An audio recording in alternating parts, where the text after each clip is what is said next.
Greetings, brothers and sisters. Alive from the garden. It's now. Or they call me Rodney Josephson.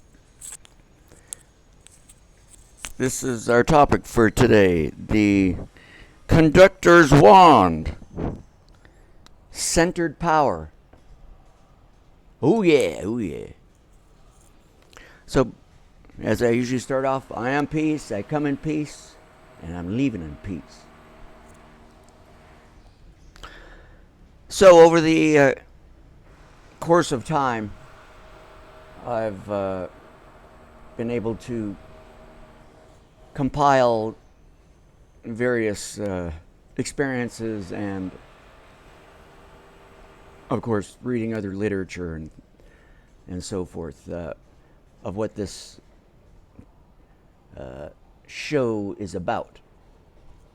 But anyway, let's look at the nice garden. Look, growing plants, flowers, roses, star fruit tree over there. Construction going on. Maybe not so peaceful because of the construction, but thriving in the garden. You know, everyone's at peace, enjoying life.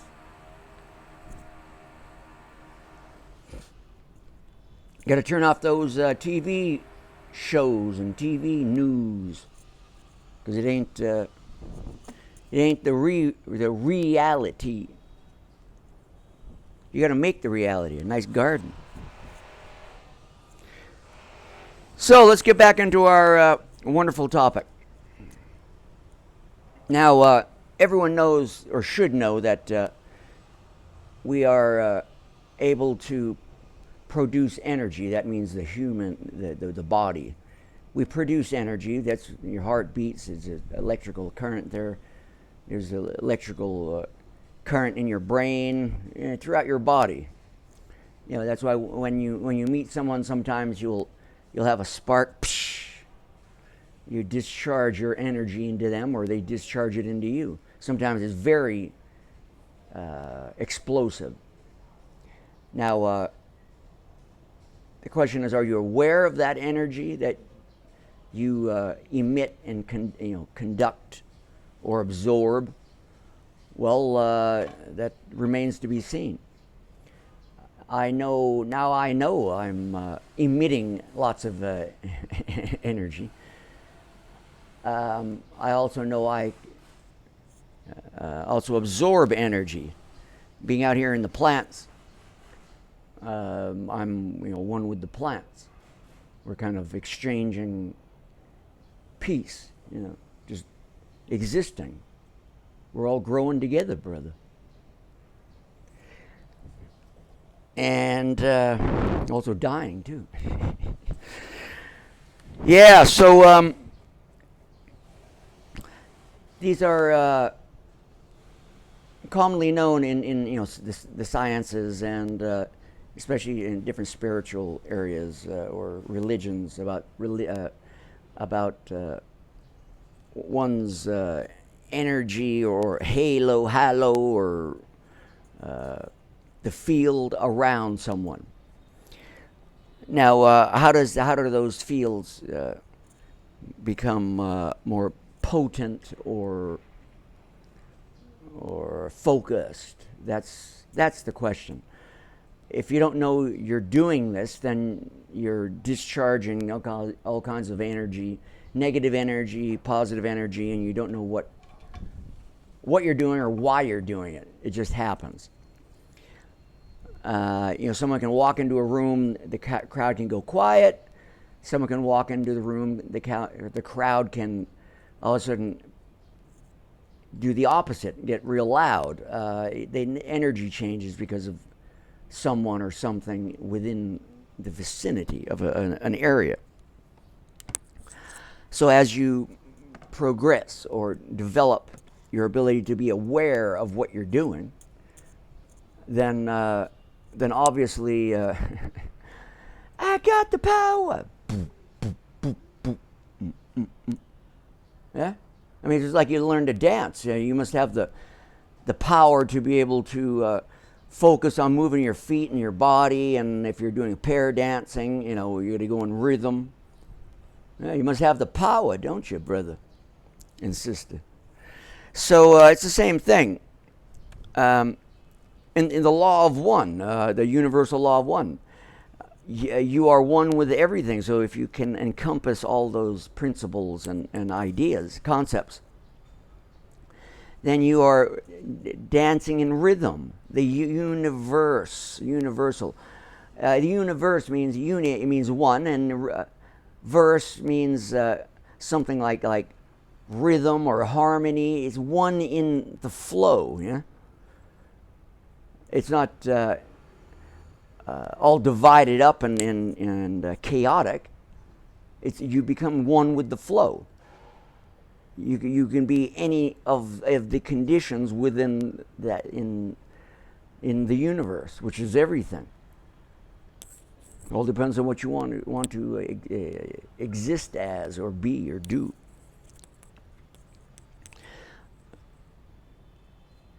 I have drawn like a cross here, in a sense, bullseye, or a focal point. So these are the four elements of what I'm talking about, but we have the four elements in the physical world here. We have the light, the earth, the air, and the water. So those are the four elements there. Then we have the spiritual, all that. So this is how I'm discussing this topic today. We have thought, speech, breath, and body. And when those four components are alignment, centered, then you're focused. You're at peace with all creation in the flesh. So we'll take a verse out of the Scripture, or the Bible, or Christianity, but as I've said before, all so-called religions and spiritual concepts all have the same components, just from a different perspective and a different language. So it all has the same idea. So I'm not discriminating against any of them. I agree with them pretty much all. Bring me back to the glory I once had with you before the world was. That's John 17:5. And what a coincidence. Today just happens to be 17:5 or 5/17. That means May 17, but in the Gregorian calendar, or then it's 13th month calendar, it'd be the second month. Wait a second. We had April, May. It'd be the second month, and the what day? Yeah, I don't know. Anyway, it'd be the second month of the year, and around the probably 12th day, something like that. 2/12. Anyway, so what does this mean? In other words, let's summarize it. Give me the power I had before all of this was put into being. In other words, you've always had the power, but you forgot. And through proper processes and meditation and so forth, you will learn to become what you already are, but you have forgotten. You can harness all of the power of creation, of all creation. And that's what this says. It's not anybody else out there, it's you. So I have drawn this nice little picture here. Here's a body, man, no gender, just man. So we have the ground, and then we have so-called heaven up here. We have the negative and the positive. So it's a conduct. I mean, your energy is flowing through the body into the ether or space, and then down into the ground. And you're radiating this. What do they call it? No, I don't know. Anyway, it's like a donut of energy. Now, that's the whole body. Then you have the heart, which is also a very big producer of energy. It's probably more than any other part of the body. Then you have the lungs. Then you have your so-called third eye and the crown chakra up here. So this is the halo they show in all religious types of contexts, and Buddhism, Hinduism, Christianity, and so on. The halo around the head, but it's the whole body, because you're one unit. This is the main producer, love, and here's your thinking apparatus up here. So there's the feeling and thinking. So you could say we got the yin and yang, masculine, feminine, all in this picture. So we have breath. If you learn how to breathe, then you know you're breathing in a certain rate or not. Well, then you're in control. You're focused on the being, yourself, as it is. You have thought. Well, thinking. What is thinking? You need to think to get to where you need to go. In a sense, yeah. So if I'm going to still myself and meditate and not think, I need to get into that state. So I need to think. So there we have thought. Now, when I get into a meditative state where I do the Kundalini or see the third eye and crown chakra exploding, I still have to go through a process of breathing and so on to get to that state. So you're going to need language at some point, regardless, in this world. But when you get to that meditative silent state where the third eye and crown chakra are visible within your mind or your imagination, or you would like to call it, then there is peace. There can be nothing, just light, or dark, or whatever, or some ideas might float by. So that's when you're getting into a state here. So we have speech, that's the thinking. Sorry, that's breath. That's the thinking. Then we have speech. Okay, in silence. This is in silence. Breathing technically is in silence, but you're doing a function which could make sound. Now, speech is something that's produced and externalized in sound waves and vibration. Okay, here we go. The power of words. In the beginning, there was the Word. The Word was with God, and the Word was, oh yeah, brother, oh yeah. See, I just focused on something. And I produced energy. Focused energy on a topic. So here's the energy coming out of the mouth.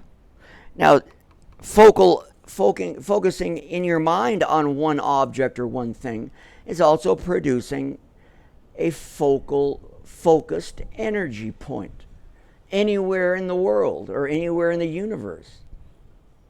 Yeah, that's correct. So we can go to the next part, which would then be the hand. The wand, the magic wand. If you have if you know your body is you're conducting energy like the conductor in front of an orchestra. What's he doing? He's leading the orchestra, showing the way. Right? When you have understood the embodiment of all these elements into one, that means you have harnessed all the power of in existence, of creation. And it's all within your fingertip. In this physical world. Like in the movies, they show these lightsabers and with these wands and sticks. Why do you need that? You just get your finger. You don't need man's objects.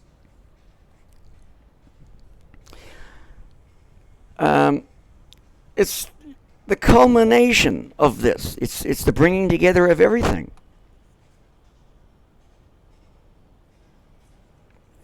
So to be centered, not self-centered in a negative way, which when most people, you're self-centered. No, I'm not. I like everyone. I love everyone because there's only one. So of course I love them. You're my brothers and sisters. Self-centered arrogance is a different thing. Greedy, self-centered, pompous ass, that's the total opposite. That's someone who doesn't know they're one with all. That's like an atheist. Doesn't believe. Well, they'll believe one day, one lifetime, I guarantee it. So you're centered. That means you're completed. All the elements are complete. You have at whatever level you are, you're completed. On the scale of the ultimate, which we're always going higher in terms of our expansion of consciousness. So everyone's at a level. It's not good or bad. It's just the level. So you're completed at that level. You're in harmony with the elements. I'm resonating the elements or these four components. Walking around like a small, sun, or there's a nuclear power generator, or whatever you want, a magnet. I'm focused. Now I can, shake people's hand. They get a shock, or I'm laughing, or and my finger goes like this, and it makes someone move back because.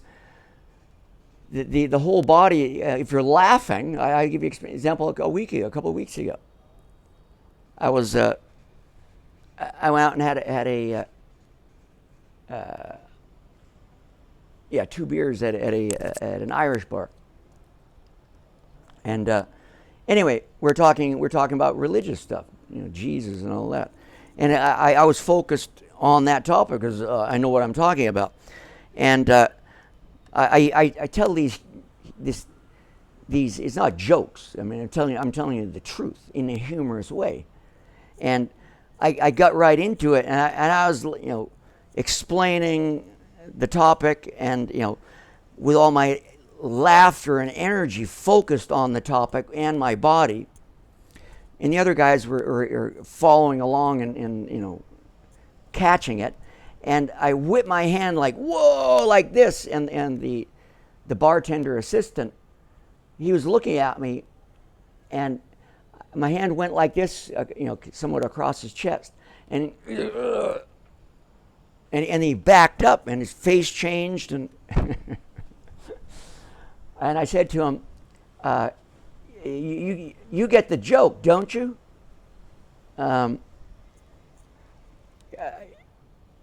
He felt the joke. I don't know if he comprehended it, in his mind, but he felt the joke, and he moved away, and he no longer came back to that position. I don't mean harm. I just was telling it as is in a nice way and a humorous way, and put some energy into it. Anyway, many other instances I have experienced about what voice or body movement or both all together or thought can change the environment where you're at. I mean, you can run through the street and scream, bomb, run through the airport and yell bomb, so you're going to change the environment, aren't you? But that's negative, isn't it? Now, you can go into an environment and do positive things. See?